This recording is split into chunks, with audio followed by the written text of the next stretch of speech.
এত সন্ত্রাস কিসের? বিজেপি পঞ্চায়েত পাওয়ার পরে আমাদের উপরে অ্যাটাক হচ্ছে, এর দায়ভারটা কে নিবে?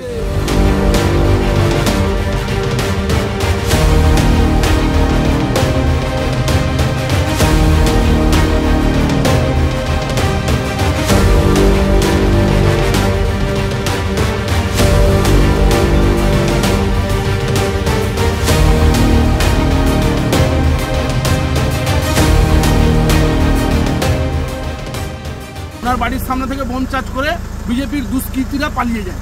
তারপরে এই কথাটা শুনে এখানকার কর্মীরা বিভ্রান্ত হয়, এখানে একটা উত্তেজনা সৃষ্টি হয়।